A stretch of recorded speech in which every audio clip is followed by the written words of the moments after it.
Evening YouTube. So I have a new camera angle today.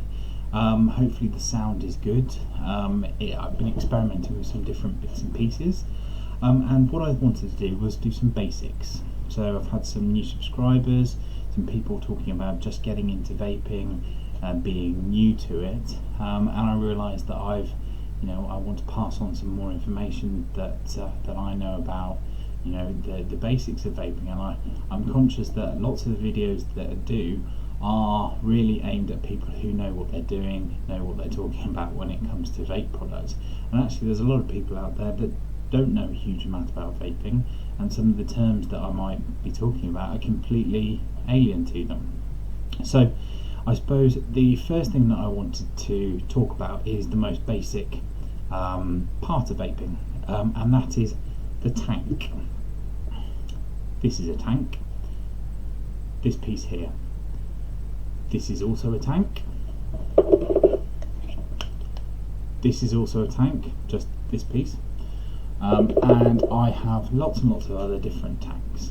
But a tank is a self-contained atomizer, basically. So you have a glass section in pretty much every tank.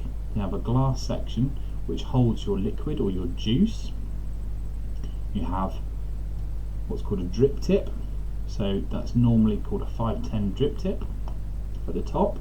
You can get all sorts of different drip tips which will fit in various different devices. So I'm just going to play with the focus a little bit there. Which will fit in various different devices. You have a pin at the bottom, or a 510, so it's a 510 pin which makes connection with the 510 connection on your mod or device, which conducts the power from the battery into the coil, and that is the piece in the middle of the tank. There you go. So there is another piece in the middle of the tank there. That is where the heating element goes. Now in many tanks, there's two different types of tanks really, I suppose. There's ones which have a rebuildable section, and there's others which have pre-made coils. So this is a pre-made coil head. This is an Aspire coil head, and this is for the Triton or the Atlantis. And with this, all you would do, burst it out of the package, and then you would unscrew the bottom of your tank, take this piece off, swap it out, take it off, pop the new atomizer on top, fill up with juice into there, and then screw it back on and allow the juice to go into the wick holes, which will be your holes where the juice actually can flow through into. So if you can see in this, you can see those white little holes there. That's where the juice flows into, so that your coil, which is the heating element inside this, which you can probably sort of see in there, which heats up and then vaporizes your liquid or your juice. There is airflow at the bottom, so when you draw on the atomizer, the air comes through there into here, through your juicy coils and cotton in there, and then creates some nice vapor which comes up into your mouth. So quite straightforward. You then move into such a thing as a rebuildable tank, and you get what's called, and you probably heard these, an RBA unit, so a rebuildable atomizer unit, or an RTA, which is a unit where you build the coil itself inside a little base, which is exactly the same as a pre-made atomizer head, but it's just more customizable, so you can do what you wish with it. In here there is a rebuildable head, so I've rebuilt this.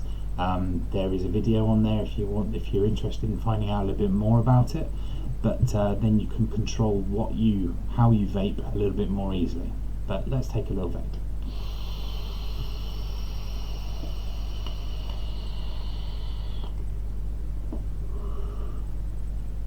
and then you get a beautiful amount of vapor which comes up into your mouth and makes everybody happy. But yeah, so that is really what a tank is. It is a self-contained atomizer, so you fill it up with juice, it vaporizes liquid, and you can vape all day happily on a tank of liquid without having to carry anything else around with you ideally. It's made up of several different sections: the drip tip, the coil, and the chimney section in the middle, which is the bit which funnels the vapor up from the coil to the drip tip. The airflow at the bottom, you can see, so that comes up straight up through there into your coil, hits the coils, then vaporizes with the juice and comes up into your mouth like so.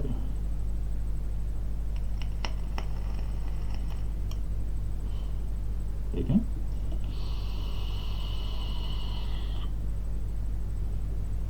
Yeah, so that is what a tank is.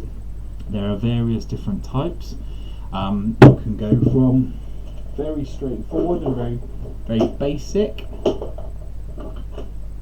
but good still, like the Nautilus Mini, something like this, which is a small tank. It's a primarily mouth to lung, so much more like smoking a cigarette, like so. Then you go all the way through to a rebuildable tank like the Griffin. In between you get things like the Kanga sub-tank, so that's Kanga sub-tank Mini. There's the Cubis atomizer, again same theory, drip tip, airflow at the top this time, a chimney section with a coil in the middle. You have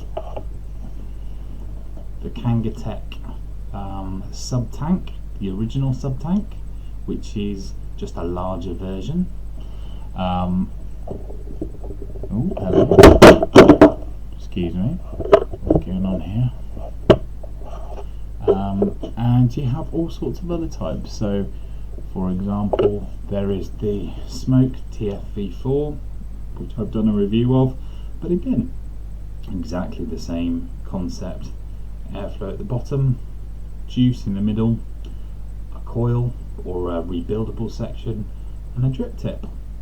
And all tanks so far at this minute in time, as far as I know, follow the same basic procedure, basic setup.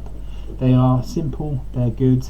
There's some which are more complicated than others. There's some that are very straightforward, but they are an excellent way to get into vaping.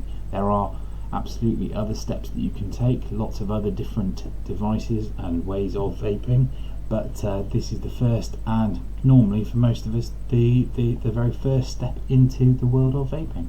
But I hope this was useful. I will do some more videos if this is popular, so I wanted to do RDAs, RTAs, drippers, regulated devices, mechanical devices, talk about maybe some wattage and voltage, things like that, maybe some coil building. I've done some videos on that, so you'll be able to see how I create my coils. But yeah, this was the first step for you. Thank you very much for watching.